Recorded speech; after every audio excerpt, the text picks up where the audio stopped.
teman-teman yang sudah hadir dan menonton Teras LPPM Aksi. Malam ini merupakan episode perdana di bulan suci Ramadan, jadi ini adalah spesial. Jadi mudah-mudahan semua dalam kondisi sehat, fit, dan yang baru saja menjalankan puasa, semuanya sekarang semoga ini sudah kembali semangat lagi karena barusan sudah buka puasa. Tidak terasa pandemi sudah memasuki tahun ketiga menerpa Indonesia tercinta. Sebagai bagian dari masyarakat global, tentu Indonesia tidak bisa mengelak dari musibah ini. Namun dengan penerapan dan berbagai kebijakan yang sudah diusahakan oleh pemerintah dan masyarakat, masa pandemi tersebut juga walau secara perlahan bisa kita hadapi. Buktinya kita bisa sampai di saat ini. Semua elemen masyarakat bekerja sama lewat kecakapannya masing-masing. Pada malam ini, saya senang sekali bisa diberi kepercayaan. Saya Nadia Amelia, mahasiswi ADVI Peminatan Jurnalistik semester 4, akan ditemani oleh narasumber Dr. Nabila Salama. Selamat malam, Dr. Nabila. Selamat malam, Mbak Nadia dan semuanya. Semoga sehat selalu. Terima kasih, Dok. Bagaimana kabar, Dok? Sehat juga? Sehat, Alhamdulillah. Sehat.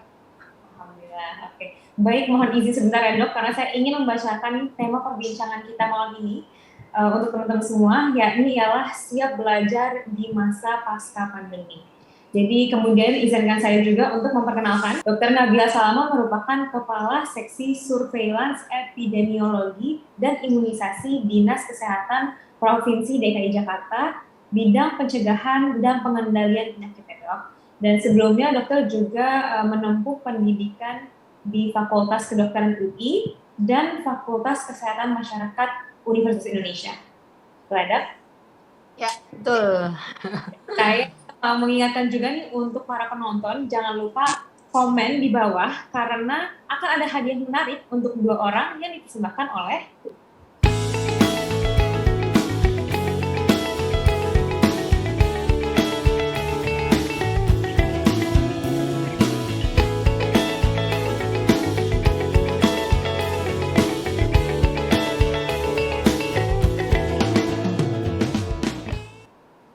ya, hadiah akan dipersembahkan oleh penerbit Prenada Media dan Mata Padi Media.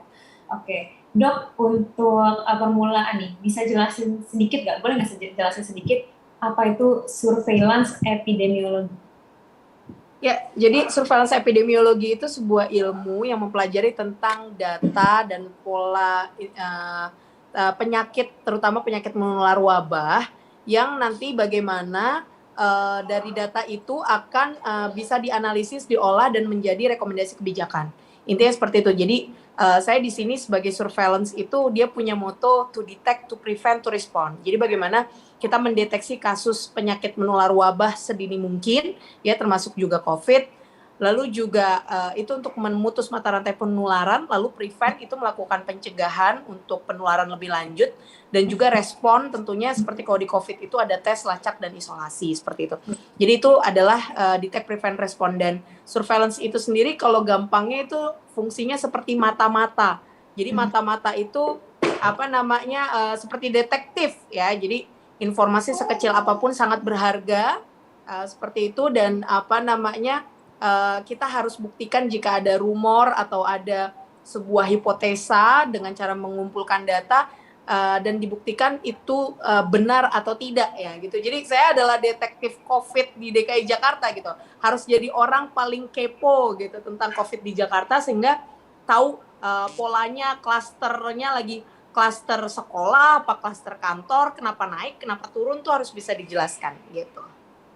Oke, tadi kan dokter bilang nih mata-mata kayak detektifnya COVID ini, tapi tentu surveillance epidemiolog ini juga udah ada sebelum adanya COVID ya, Dok? Atau baru ada? Ya, betul, sebelum ada COVID. Jadi surveillance epidemiologi ini sebuah data terkait dengan penyakit ya, terutama penyakit menular wabah. Sebelumnya ada sekitar 20-an ya penyakit menular wabah. Ada demam berdarah, ada cikungunya, malaria, lalu juga leptospirosis, banyak. Ada dari bakteri, virus, ataupun juga amuba dan lain sebagainya seperti itu. Parasit ya, kayak gitu. Jadi enggak cuma COVID aja gitu. Oke. Jadi ngomongin COVID nih tandanya, Dok. menurut dokter sendiri bagaimana sih kondisi pandemi di Indonesia saat ini? Saat ini alhamdulillah terbilang cukup terkendali, artinya kita bisa melihat dari beberapa parameter. Yang pertama adalah positivity rate ya, di mana positivity rate terus turun walaupun belum dikatakan dapat sesuai standar WHO atau benar-benar terkendali penuh ya, di bawah 5%. Di Jakarta sendiri seminggu terakhir positivity rate PCR masih di kisaran 7%. Selain itu juga kita ada case fatality rate di mana di Jakarta itu sudah di bawah 1% ya, 0,6%. Artinya dari 1.000 orang positif 6 meninggal. Itu artinya case fatality rate 0,6% ya. Dan itu harus terus ditekan, kalau perlu zero death. Jadi tidak ada kematian karena COVID. Nah, jadi kondisinya cukup baik dan kita harus terus meningkatkan surveillance tadi, early warning system. Testing juga jangan sampai turun, jangan sampai terkesan kasusnya turun, kematiannya turun karena memang nggak dites. Nah, seperti itu. Jadi kalau saya bilang tuh seperti buah semangka, luarnya hijau padahal dalamnya merah. Nah, itu nanti akan berpotensi menjadi bom waktu yang nantinya justru kita akan lebih keteteran lagi kalau kasusnya sudah lebih banyak. Gitu. Jadi kita terus pantau ya dari segi positivity rate, jumlah kasus, jumlah kematian, lalu juga case fatality rate tadi gitu. Nah, kalau untuk hal itu sendiri, Dok, kalau misalnya dibandingkan dengan negara-negara selain Indonesia tuh bagaimana sih, Dok?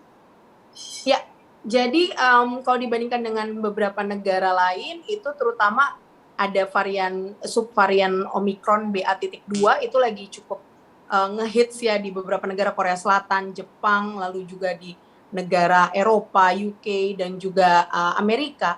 Itu memang digadang kemungkinan punya daya penularan dan lebih fatal, artinya lebih berpotensi mematikan dari Omicron yang standar BA.1. Nah, ini yang terus dipantau ya kondisinya, dan alhamdulillah negara kita itu cukup bisa mengendalikan karena cakupan vaksinasinya juga sudah cukup baik untuk dosis 1 dan dosis 2.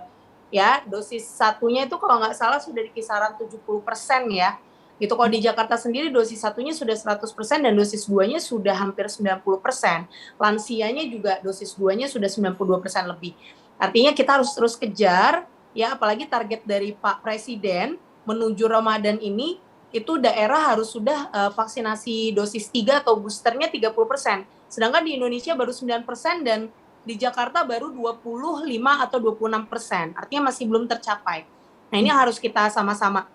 Kalau dilihat dari trennya, itu justru negara yang ketat lockdown, itu dengan Omicron mereka angka perawatan rumah sakitnya jadi meningkat. Kenapa? Karena selain vaksinasi lansia yang mungkin belum terlalu tinggi, juga karena terlalu ketat lockdown, jadi imunitas alami atau imunitas alami ya itu kurang terbentuk. Sedangkan di Indonesia dari hasil sero survei itu kemungkinan orang yang sudah punya antibodi lebih dari 90%, malah di DKI hampir 100%. Artinya sudah terjadi super immunity atau hybrid immunity. Artinya orang yang sadar atau tidak sadar dia sebenarnya sudah terinfeksi, ditambah lagi sama vaksin, wah tambah super power, makanya namanya super immunity atau hybrid immunity. Nah, itu juga mungkin yang membuat kita kemarin Omicron itu tidak banyak yang fatalita yang dirawat di rumah sakit ataupun meninggal. Karena kemungkinan tadi hybrid immunity-nya sudah tinggi. Dokter juga tadi kan sempat menyebutkan adanya Omicron BA.2 yang lagi marak nih di luar Indonesia. Betul, Dok? Nah, kan kemarin saat Omicron juga lagi marak di luar Indonesia, kayaknya Indonesia tuh tidak seterpengaruh itu gitu kan, Dok. Kira-kira ada nggak sih varian-varian lain yang, ini BA.2 nih saya baru, jujur pribadi saya baru dengar, ada nggak sih varian-varian yang lain yang mungkin juga tidak terlalu diumumkan gitu di Indonesia, yang mungkin kita nggak tahu jadinya? Ya, kalau lihat data di Jakarta dari hasil surveillance genome sequencing, artinya untuk melihat varian of concern tadi, mutasi virus baru yang berbahaya, itu BA.2 udah dominan sekarang. 60%, di mana 40%-nya itu BA.1 atau yang Omicron standar. Artinya dia akan menjadi dominan juga. Tetapi kita lihat angkanya di Jakarta tidak menimbulkan suatu lonjakan kasus dan fatalitas yang tinggi. Dan saya bisa katakan di DKI Jakarta sudah melewati puncak gelombang kasus dan puncak gelombang kematian Omicron. Karena puncak kematian itu kemungkinan sekitar 2-4 minggu dari puncak kasus. Ya, karena kenapa? Karena rata-rata orang dari masuk rumah sakit sampai meninggal itu sekitar 2-4 minggu. Jadi dia agak sedikit ada delay ketika puncak kematian. Nah, saya lihat trennya di DKI itu sudah puncak kematiannya 2 minggu yang lalu.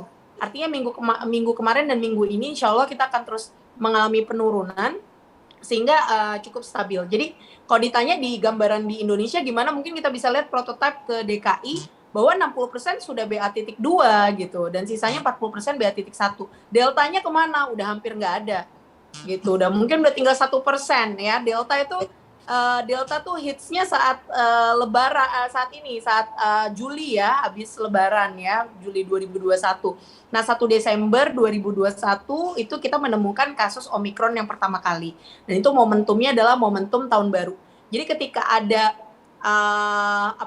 kalau kita bilang kalau ada perkumpulan massa ya, orang banyak berinteraksi, ada pelonggaran aktivitas gitu, prokesnya juga nggak ada, itu kalau ditambah dengan varian of concern baru, nah itu baru terjadi kenaikan kasus. Kalau kita lihat di tahun baru 2021 itu kasusnya nggak naik tinggi, karena kenapa? Nggak ada mutasi virus baru.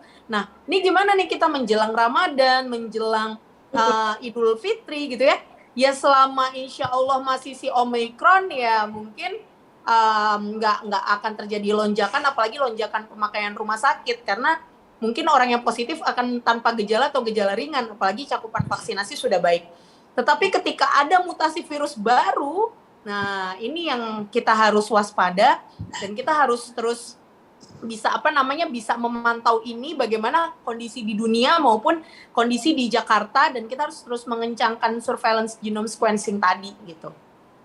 Oke dok, tadi perbincangannya jadi semakin menarik dan semakin mendalam.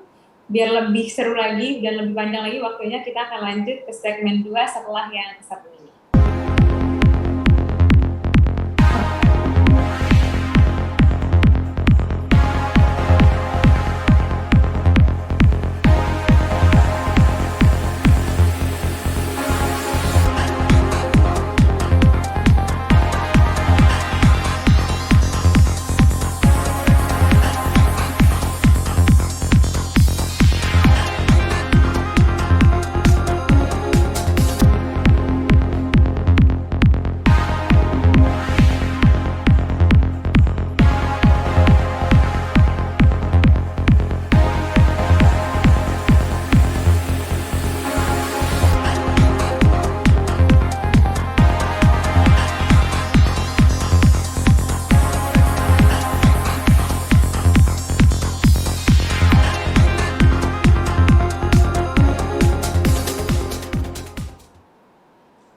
Baik, kembali lagi di teras LPPM Akti Spesial Ramadan. Dok, tadi kan dokter sempat menyebutkan positivity rate di Jakarta sudah 7% ya dok? Ya. Tandanya menurut dokter, apakah metode penanganan yang dijalankan sejauh ini itu tuh sudah dirasa efektif dok? Ya, sudah cukup baik gitu, karena kita di saat puncak kasus bisa menemukan kasus sebanyak-banyaknya. Dengan waktu itu positivity rate-nya hampir 30% di Jakarta, ya nggak apa-apa, kita sampaikan apa adanya. Karena memang prinsip penanganan COVID di Jakarta itu adalah transparan, akuntabel, dan dapat dipertanggungjawabkan serta bisa diakses oleh semua pihak gitu. Jadi kita sampaikan apa adanya, sehingga memang kalau memang tinggi ya lagi tinggi, kalau turun gitu.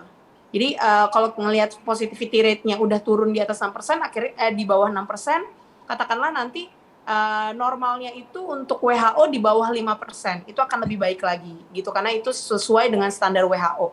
Jadi saat ini dibilang aman, tapi belum sesuai standar dan belum benar-benar wabah terkendali. Kalau wabah terkendali itu kalau di bawah 5% gitu.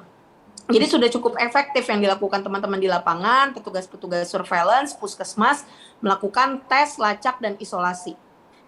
Jadi yang dilaporkan itu ya sesuai apa adanya, tapi ada nggak sih kadang dok kayak takut menimbulkan keresahan masyarakat, jadi yang diumumkan oke, jujur, tapi ada yang bukan dikurangi tapi mungkin disimpan untuk nanti gitu dok?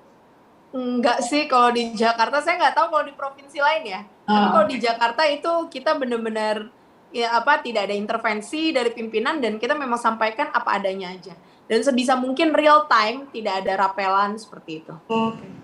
Jadi lalu pertimbangan-pertimbangan apa sih biasanya dok yang dijadikan dasar untuk mengambil kebijakan apalagi sebelum mengumumkan hasil Jadi data? salah satu ending dari surveillance itu kan bagaimana kita membuat data menjadi rekomendasi kebijakan. Gitu, dengan data yang valid, yang berkualitas, yang real time, kita bisa memberikan rekomendasi kebijakan. Salah satunya juga dengan kondisi yang saat ini cukup terkendali, bagaimana dengan pelonggaran aktivitas seperti itu. Lalu juga kita selalu memberikan masukan juga kepada pemerintah pusat terkait misalnya kewajiban booster 3 ini untuk dilakukan aktivitas sebagai syarat aktivitas gitu, karena kalau di negara lain seperti Malaysia, di Amerika itu disebut vaksin lengkap kalau sudah 3 kali suntik. Nah, jadi 2 kali suntik belum disebut lengkap dan dia tidak bisa melakukan aktivitas yang lebih banyak gitu. Artinya kalau kita masuk mall ibarat kata belum hijau gitu lah ya ibarat kata. Nah, pengennya tuh seperti itu gitu. Nah, alhamdulillah kemarin Presiden Jokowi bilang mau mudik harus booster dulu. Nah, itu sebuah angin segar buat kita pemerintah ya untuk membantu masyarakat untuk animonya tinggi terhadap booster. Bahkan kalau di Amerika itu pasien yang imunodefisiensi atau misalnya autoimun ya, penyakit komorbid berat dan lansia itu 4 kali vaksin dulu baru disebut vaksin lengkap. Gitu. Jadi kita benar-benar harus mengencangkan vaksinasi ini gitu. Oke, dok tandanya untuk yang vaksin itu oke. Nah sekarang apakah kampanye nih yang digencarkan selama ini tentang seperti sosialisasi 3M dan 5M itu cukup efektif menurut dokter? Ya, sebenarnya balik lagi kalau terkait protokol kesehatan itu bagaimana pengetahuan sikap dan perilaku. Ya sama kayak kalau misalnya kita di naik pesawat itu harus pakai seat belt. Itu kan udah suatu hal yang memang diulang-ulang ya oleh pramugarinya. Kita udah berkali-kali naik pesawat tapi diulang terus kayak gitu. Jadi yang namanya protokol kesehatan utamanya pakai masker ya, pakai masker, mencuci tangan, menjaga jarak 1,5 sampai 2 meter, menjauhi kerumunan, menghindari mobilitas, mencegah makan bersama. Ini 6M ini itu memang selain harus diingatkan terus, implementasinya harus tegas gitu. Artinya kita ada satgas protokol kesehatan di tempat-tempat umum ya, lalu juga peduli lindunginya dikencangkan ya kan, lalu juga bagaimana masyarakat dengan sadar itu melakukan masker karena maskerku melindungimu, maskermu melindungiku. Jadi nggak cuma kita pakai masker itu untuk melindungi diri kita, tapi juga tentunya orang-orang sekitar kita yang terutama juga berisiko tinggi kalau kena COVID meninggal, misalnya ibu hamil, anak, bayi, lansia atau pralansia di atas 40 tahun, karena rata-rata orang Indonesia di atas 40 tahun sudah punya komorbid dan berpotensi untuk meninggal kalau kena COVID. Nah, orang-orang yang ini yang harus kita jaga, jangan sampai kena COVID. Caranya gimana? Ya kita tentunya harus pakai masker dan juga vaksinasi itu tadi, gitu. Dok, tapi di luar negeri itu banyak berita kayak setelah 2 kali vaksin, udah banyak yang menghilangkan peraturan menggunakan masker. Ada nggak kemungkinan Indonesia dalam waktu dekat ini gitu menghilangkan? Ya, tentunya menurut saya ini tidak bisa diterima ya, karena kita masih statusnya pandemi. Pandemi itu akan diakhiri jika WHO sudah mencabut status pandemi, ya baru kita masuk ke fase endemi. Di mana endemi itu adalah kewajibannya sudah masing-masing, ya responsibility-nya sudah ke orangnya masing-masing gitu. Jadi udah nggak ada kewajiban pemerintah untuk tes, lacak, isolasi itu nggak diperlukan lagi. Artinya sebelum WHO mencabut PHEIC Public Health Emergency of International Concern ini atau pandemi ini, kita semua harus tetap kencangkan sabuk gitu, karena kita berada di status perang, masih perang gitu, perang dengan musuh yang nggak kelihatan mata. Jadi jangan sampai kita lengah dengan tidak pakai masker itu tadi. Ada penelitian terbaru, kalau orang positif COVID yang sedang menular, kalau dia bertemu dengan orang yang nggak pakai masker juga, 15 menit itu langsung ketularan. Omikron ya, gitu. Tapi berbeda ketika masing-masing pakai masker kain, lalu masker medis, lalu masker N95. Nah, tentunya masker medis itu juga akan lebih baik daripada masker kain. Ya malah 2 lapis yang paling bagus, yaitu masker medis di dalam, masker kain di luar. Itu adalah yang terbaik. Jadi jangan sampai kita jumawa karena orang yang sudah 3 kali vaksin pun masih bisa kena COVID. Kenapa? Karena vaksin COVID ini dibuat tahun 2020. Itu belum ada Alpha, Beta, Delta, Omicron tuh baru muncul 2021. Ya. Walaupun demikian, vaksin, walaupun kita masih bisa kena COVID, tapi ratusan penelitian bilang dengan kita sudah divaksin, apalagi vaksin lengkap, apalagi vaksin booster, ya, itu bisa menurunkan risiko perawatan rumah sakit, sakit berat, dan kematian. Jadi kalau kita vaksin, kita itu berikhtiar, berupaya agar kita kalaupun kena COVID, kita nggak meninggal.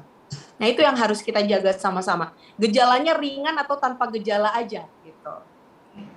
Ya, baik dok. Jadi semua bidang kan juga ini ya, sekarang semua bidang seperti terhempas badai karena pandemi ini gitu. Jadi kalau misalkan menurut dokter, apa sih yang paling parah dirasakan kalau dilihat dari sisi bidang pendidikan gitu?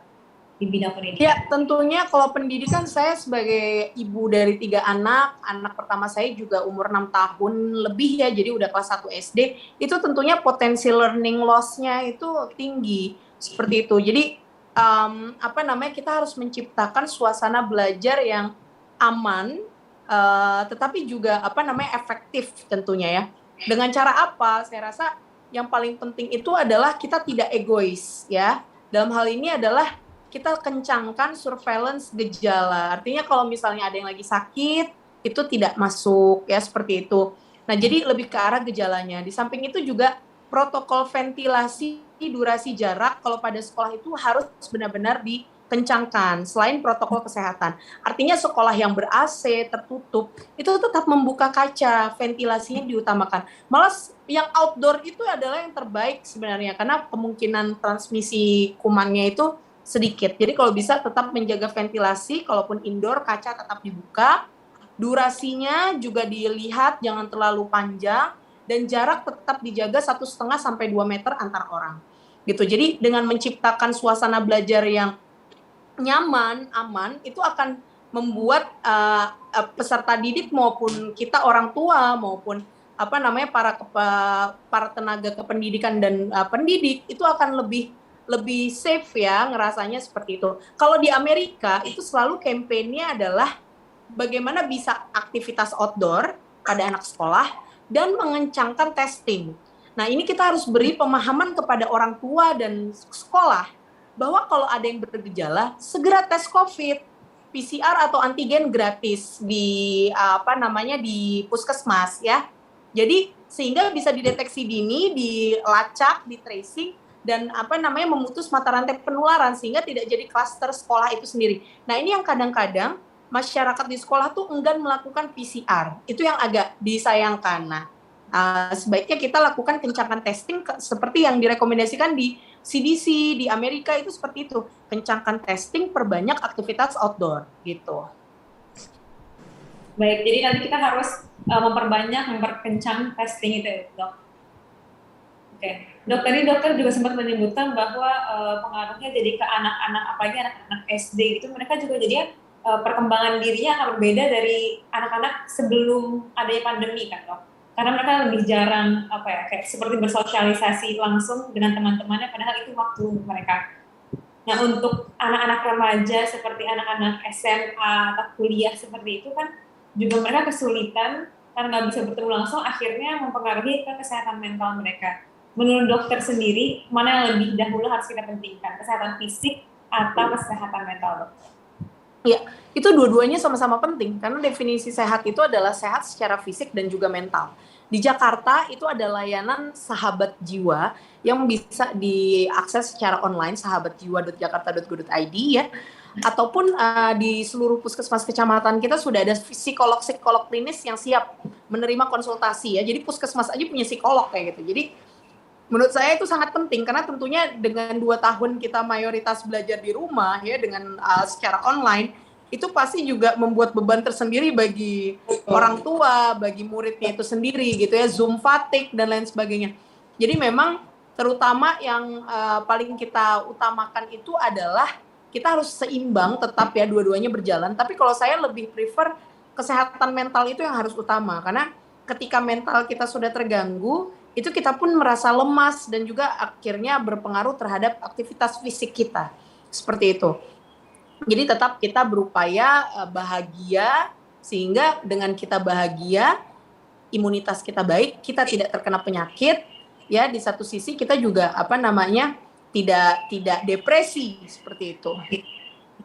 Dok, dari data-data yang ada nih, kira-kira kalau untuk kesehatan fisik ya selama anak-anak itu kayak menjalani kegiatan via daring gitu, yang apa sih faktor yang mempengaruhi kondisi tubuh secara keseluruhan?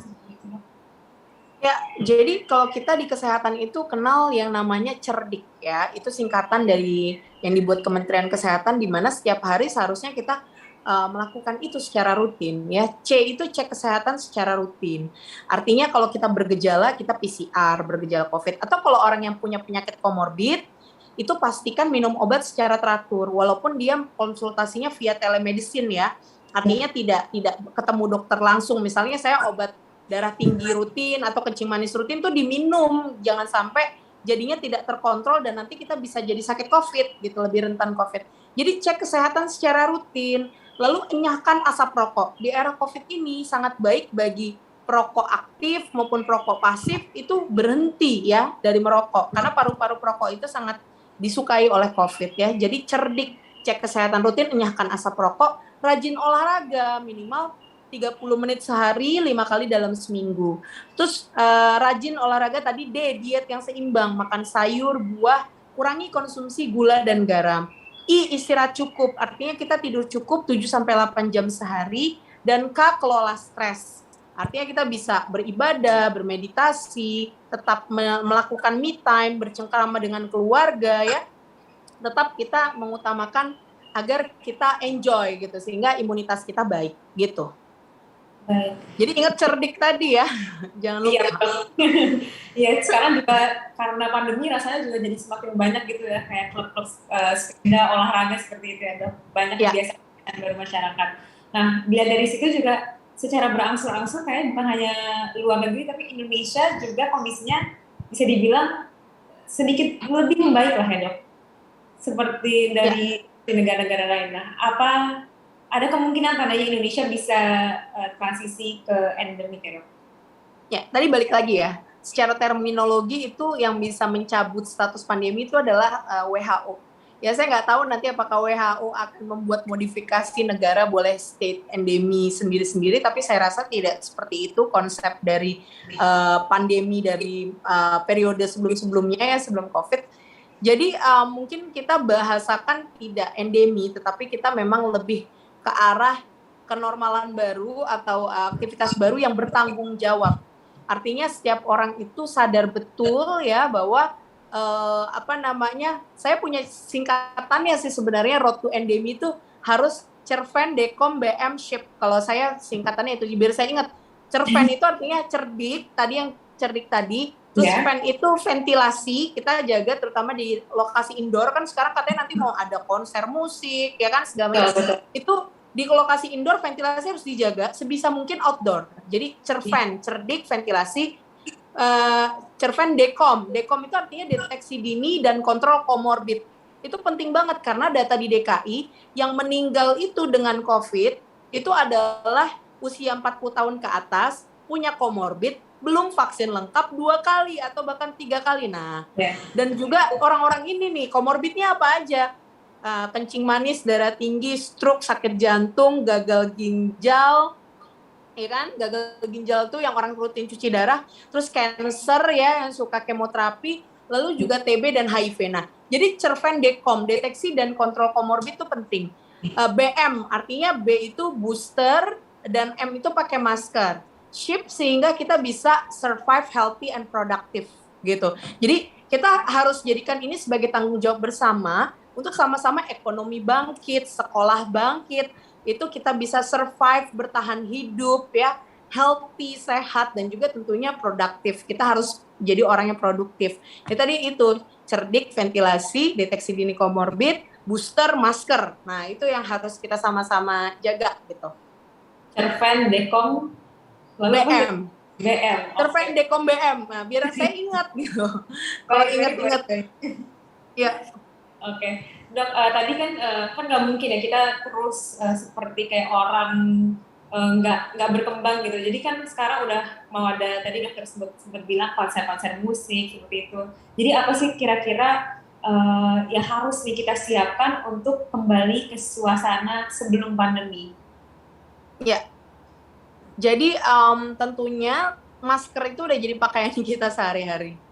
Ya, kalau kita mau mewajibkan orang yang datang konser harus antigen, katakanlah antigen 1x24 jam atau 2x24 jam, itu sebenarnya kurang efektif. Karena dari data yang ada, kalau pada 100 orang yang kita tes PCR, itu 10 orang positif di kondisi saat ini, hanya satu yang antigennya positif. Jadi cukup cost efektif, kurang cost efektif ya kalau kita mewajibkan antigen. Jadi yang paling efektif itu sebenarnya adalah booster 3 bagi yang 18 tahun ke atas gitu. Semoga nanti di bawah 18 tahun bisa segera booster ketika dia sudah minimal 3 bulan dari dosis yang kedua gitu. Karena kemungkinan 3 bulan itu antibodi orang yang sudah divaksin itu udah mulai menurun gitu. Jadi kalau saya lebih condong untuk syaratnya adalah tadi sudah booster tadi. Seperti itu, dan juga harus pakai masker gitu. Dan dijaga tadi ventilasinya, ventilasi, durasi, dan jarak gitu. Betul. Dok, di luar negeri tuh malah saya dengar seperti Turki gitu, mereka udah ada kayak vaksin sampai dosis kelima. Indonesia mungkin nggak sampai dosis kelima juga, walaupun sekarang untuk yang dosis ketiga masih belum semua. Banyak yang harus dipertimbangkan, termasuk juga bagaimana vaksin equity. Kalau WHO itu kan sangat takut dengan adanya cakupan vaksin yang tidak merata.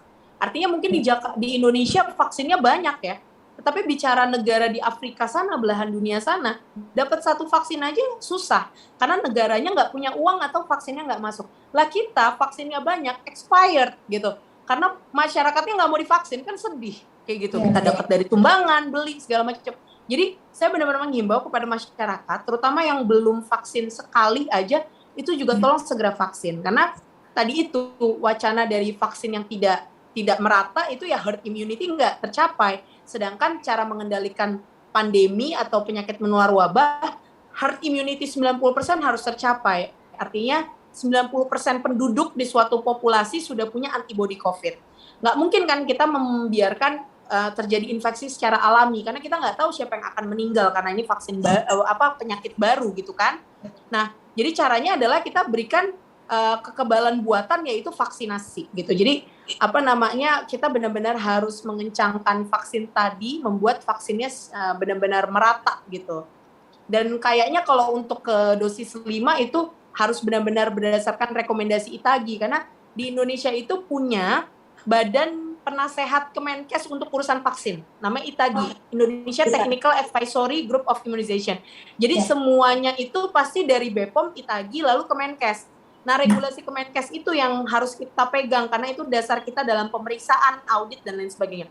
Nah, saya rasa untuk sampai booster 4-5 itu harus dipikirkan juga efeknya, karena saya pernah diskusi sama profesor ahli virologi dan juga ahli vaksin, justru kalau kita sering divaksin, itu nanti tubuh kita justru malah akan tidak bisa mengenal varian-varian baru gitu. Nah, ini harus hati-hati. Ibarat kata udah resisten gitu. Ya. Oke. Jadi itu tandanya juga perlu data, dan itu dari ITAGI tadi yang dokter bilang. Iya, pasti rekomendasi pemerintah itu dibuat berdasarkan data penelitian yang ada dan rekomendasi dari ahli gitu. Oke dok, ternyata perbincangan kita justru semakin seru nih daripada sebelumnya. Kita lanjutkan ke segmen 3, segmen berikutnya setelah yang satu ini.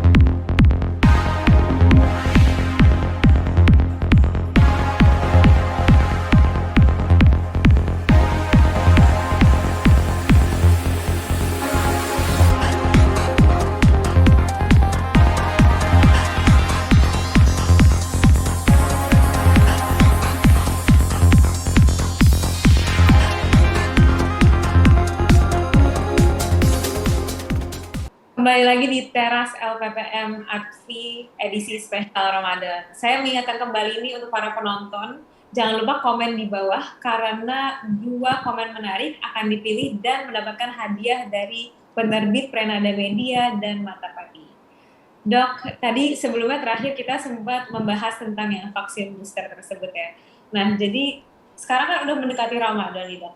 Kalau misalkan kita mendapat vaksin booster saat lagi puasa gitu, kira-kira ada efek samping yang bisa mempengaruhi puasa kita gitu nggak, Dok? Nggak ada sih. Jadi pertama vaksin itu semua merek vaksin aman, sehat, halal, bermanfaat dan berkualitas. Ya, itu pertama. Jadi nggak usah pilih-pilih merek vaksin.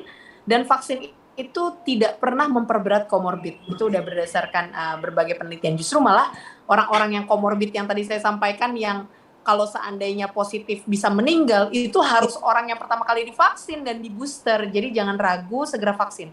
Lalu zat-zatnya ada ini nggak, ada efeknya enggak, membatalkan puasa enggak ya. Jadi tenang aja, dengan kita divaksin itu kita tidak membatalkan puasa seperti itu. Dan karena ini kan mau Ramadan ini kan, Dok. Nah, ada asupan tertentu nggak yang dokter sarankan gitu ya secara rutin harus kami konsumsi para siswa, mahasiswa seperti itu untuk menjaga daya tahan tubuh sendiri? Sebenarnya aku termasuk yang nggak begitu suka merekomendasikan meminum suplemen atau obat-obatan tertentu ya. Karena yang paling penting itu justru adalah tadi cerdik. Cek kesehatan rutin, nyalakan asap rokok, rajin olahraga, diet seimbang, istirahat cukup, kelola stres. Itu adalah menjaga imunitas kita sebaik mungkin. Kalau kita mau berlomba-lomba meningkatkan imunitas, ya cerdik tadi. Tapi spesifik di diet seimbang, artinya kalau dulu kita kan dengar ada yang namanya 4 sehat 5 sempurna. Nah, jadi harus seimbang. Kita tidak makan hanya nasi sama lauk, katakanlah, apalagi lauknya gorengan gitu kan, yang kolesterolnya tinggi. Kita ada sayur, ada buah, ya, porsinya harus ada setiap hari. Kurangi yang garam dan juga yang garam, gula dan juga minyak. Nah, itu yang harus kita kurangin. Paling itu aja sih. Kurangi garam, gula dan minyak ya, Dok. Nah, Dok, ya betul. Kan untuk tadi ya sebelumnya seperti transisi dari pandemi ke endemi, mungkin nggak sih kayak gitu tuh dilakukan secara kayak alamiah atau bisa direkayasa kayak dengan mungkin ya? Banyak hal ya, tentunya pasti pemerintah harus berhati-hati juga waktu endemi. Pak Presiden juga selalu mengingatkan itu. Artinya yang saya tahu planning pemerintah ke depan itu akan mengulang serosurvei. Artinya ingin mensurvei kondisi di urban, artinya di kota-kota besar, di Jawa, di Bali, juga dengan daerah yang terpencil, itu kira-kira imunitas atau kadar antibodinya tuh sudah berapa gitu. Itu sebagai gambaran juga nanti untuk mengcapture ya, ibarat kata kira-kira sudah cukup merata nggak antibody atau herd immunity di Indonesia kayak gitu. Jadi harus ada patokan-patokan juga, ada WHO itu sudah mengeluarkan indikator khusus terkait dengan transisi menuju endemi gitu ya. Yang itu nanti mungkin bisa diterjemahkan dalam bentuk regulasi yang bisa diikuti oleh seluruh pemerintah daerah, mungkin gitu. Oke. Bu, kalau misalkan istilah new normal itu menurut dokter sendiri apakah layak itu disematkan atau mungkin ada perilaku atau kebiasaan baru selain itu di masa pasca pandemi? Layak gitu. Tapi masalahnya yang membuat gelombang puncak kasus naik itu adalah perilaku manusia yang tidak bisa diprediksi dan adanya varian of concern itu tadi. Artinya kalau kita bilang new normal, saya sangat setuju kenormalan baru, tapi apa? Kita manusia yang lebih bertanggung jawab terhadap protokol kesehatan. Kita pakai masker, kita rajin cuci tangan. Seperti itu. Jangan kita mau new normalnya itu udah deh lepas dari pandemi ya, akhirnya kita sekarang udah bisa aktivitas yang lebih longgar gitu, tapi tanpa disertai dengan perilaku protokol kesehatan yang bertanggung jawab. Nah, itu yang tidak baik. Jadi new normal di sini adalah bagaimana kita bersama-sama, diri kita, orang sekitar kita, itu sama-sama saling mengingatkan ya. Ketika kita mengingatkan orang tercinta kita, artinya justru kita sayang sama dia. Ayo pakai masker, ayo cuci tangan, ayo vaksinasi, seperti itu. Nah, itu adalah bagian dari new normal tadi gitu. Dok, tapi kan nggak, maksudnya banyak orang juga yang sulit untuk dikasih tahu dengan hanya seperti itu gitu kan, seperti masyarakat kalau di pinggir Hmm. jalan banyak juga melihat kayak pedagang atau penjual apa gitu, mereka tidak menggunakan masker. Nah, cara terbaik untuk menegur gitu mereka itu seperti apa sih? Ya. Ya, kalau kita di Jakarta itu ada Satpol PP ya, ada yang bisa denda secara sosial, misalnya kayak nyapu, kayak kita tuh juga denda secara uang, dan itu udah cukup banyak dikumpulkan. Mungkin sekarang perlu lebih diperketat lagi. Sebenarnya di DKI juga punya perda COVID ya, seperti itu. Jadi intinya memang harus terus diingatkan, dan yang paling penting adalah kita harus sering survei juga, kira-kira masyarakat ini mendengar siapa sih gitu, mendengar para influencer kesehatan, para pemerintah, tokoh agama, tokoh masyarakat, kader kesehatan, lalu juga ada RT, RW, lurah, ya, LMK, FKDN, itu semua aparat-aparat pemerintah sampai ke level terkecil, yaitu RT, kader, dan bahkan kepala rumah tangga. Itu yang harus kita perkuat sehingga bisa membawa kampanye 3M tadi, kayak gitu. Jadi itu harus terus diingatkan terus, dan kita semangatnya itu adalah kita semangat bareng-bareng untuk mengakhiri pandemi gitu, sehingga kita muncul ke endemi kayak gitu. Jadi kita seperti puzzle yang masing-masing dari kita punya peran penting yang tidak dapat digantikan satu dengan yang lain. Jadi kita harus paham bahwa ancaman ini masih ada, COVID itu masih berbahaya, tetapi kita harus bisa optimis. Kita bisa sama-sama mengakhiri pandemi ini gitu. Caranya gimana? Caranya tadi, ya kan? Cervendekom BM Ship tadi, booster masker, ya kan? Nah, kalau misalnya kita nggak sama-sama, ya artinya nggak akan kelar-kelar pandeminya kayak gitu. Jadi sekarang narasinya dengan udah 2 tahun pandemi ini harus balance. Ya, selain narasi yang mengingatkan mungkin agak takut ya dengan kasus-kasus kayak gitu, kematian, tapi juga harus dinarasikan optimisme bahwa kita dengan semangat bersama, kerja bersama, tanggung jawab bersama, kita bisa sama-sama mengakhiri pandemi gitu. Ya dok, karena di sekitar saya pun juga masih banyak yang belum percaya pandemi seperti itu dok, kan sulit kan jadinya. Dok, Iya. kalau untuk menurut dokter nih, sarana prasarana apa yang minimal nih harus ada untuk melaksanakan kegiatan ajar mengajar secara tatap muka? Iya, minimal banget yang 3M tadi. Masker itu harus untuk semua warga satuan pendidikan. Lalu juga sarana cuci tangan. Ya, lebih bagus cuci tangan daripada pakai hand sanitizer. Kita bisa akses cuci tangan dengan sabun, itu akan lebih baik. Habitnya ketika masuk sekolah, sebelum makan, sesudah makan, seperti itu. Lalu juga sebisa mungkin juga tadi ventilasi, durasi, jarak. Ya sebenarnya minimal itu. Lalu juga bagaimana surveillance gejala, artinya cek gejala di depan gitu ya. Kalau bisa tiap sekolah ada peduli lindungi, lalu ada petugas yang melakukan cek gejala, apakah ada yang lagi bergejala, itu diminta untuk istirahat dulu di rumah, terus cek suhu, seperti itu. Jadi itu minimalnya. Jadi to detect-nya tadi kita deteksi secara dini, to prevent-nya tentunya kita menyiapkan sarana cuci tangan, ya kan? Lalu juga ventilasi, durasi, jarak. Ya kalau perlu anak-anak itu dibikin sistem bubble, artinya mereka bertemu hanya dengan segelintir orang, 5 orang, dibikin peer group yang tidak terlalu besar, itu akan lebih baik.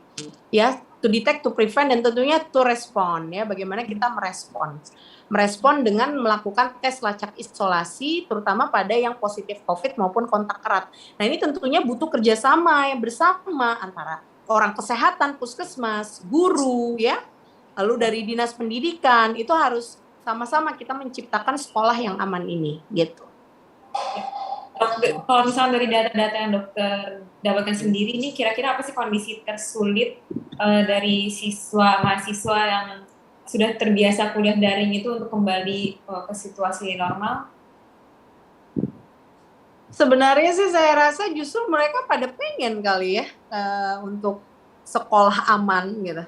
Tetapi tentunya harus dibuat assessment-nya dulu gitu. Harus dibikin satgas sekolah khusus COVID gitu. Jadi jangan sampai terjadi klaster sekolah yang nanti justru akan menyulitkan ya, dan juga meningkatkan jumlah kasus gitu. Saya rasa sih justru malah teman-teman udah pada pengen tatap muka langsung karena udah terlalu bosan ya dengan Zoom, dengan apa namanya offline gitu kan, dengan online yang apa tentunya kemampuan penyerapannya juga tidak semaksimal ya, daripada pertemuan secara tatap muka gitu. Kalau misalkan kembali lagi nih ngomongin tentang vaksin, kalau misalkan untuk anak-anak minimal tuh umur berapa ya dok kalau untuk vaksin? Kalau vaksin 6 tahun ke atas di Indonesia. Kalau di Amerika 5 tahun ke atas sudah bisa. Tandanya yang di bawah 6 tahun itu belum bisa divaksin. Dan mereka mungkin nggak dok untuk kena COVID? Sangat mungkin. Makanya salah satunya juga kita vaksin itu adalah mencegah long COVID. Artinya gejala yang biasanya muncul sesudah kita sembuh. Nah, long COVID ini datanya masih minim berdasarkan WHO ya. Dan kalau anak-anak itu kan masih tumbuh kembang, khawatir nanti dia punya gejala sisa yang bisa menyebabkan depresi, gangguan kognitif, dan lain sebagainya. Jadi kita memang sangat penting untuk mencegah anak sakit dengan tadi prokes dan juga tentunya vaksinasi bagi yang sudah bisa divaksin.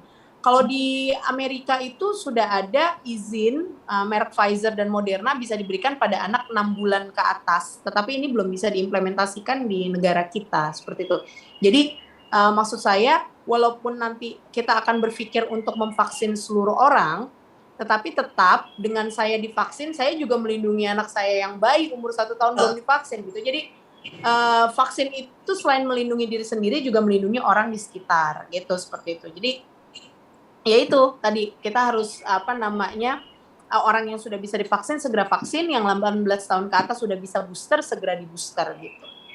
Kalau untuk masker di bawah untuk anak di bawah 6 tahun di bawah 2 tahun yang belum bisa. Tapi kalau di atas 2 tahun masker sudah bisa dipakai.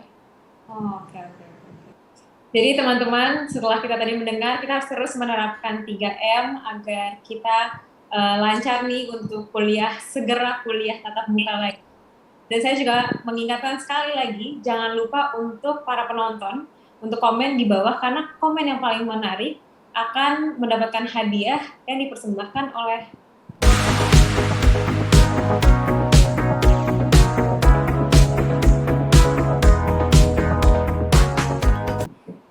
boleh Bu, dokter dikasih closing statement-nya untuk kami? Ya, jadi tentunya teman-teman semua, kita sekarang sudah 2 tahun ya di era pandemi ini. Tentunya kita sama-sama ingin mengakhiri pandemi, ya kita harus saling bahu-membahu karena ini tugas bersama kita untuk mengakhiri pandemi. Tiap hari kita adalah puzzle yang tidak dapat digantikan satu dengan yang lain. Artinya tetap lakukan yang tadi saya sudah bilang, Cerven, Dekom, BM, Ship, cerdik ya, kita lakukan setiap hari, ventilasi dijaga terutama di indoor ya, ventilasi, durasi dan jarak. Lalu juga deteksi dan kontrol komorbid ya, terutama 40 tahun ke atas biasanya sudah punya komorbid nih orang Indonesia, 1 komorbid. Lalu juga booster segera untuk 18 tahun ke atas, dan juga pakai masker ya, maskernya kalau bisa 2 lapis, masker medis di dalam dan masker kain di luar. Dan sehingga itu semua bisa membuat kita selalu survive, healthy, and productive. Seperti itu. Baik, terima kasih sekali lagi. Sama-sama. Semoga dia selalu ya dok. Ya, sama-sama. Salam sehat semuanya. Baik, untuk para penonton, terima kasih telah mengikuti serangkaian dari acara Teras LPPM AFSI ini.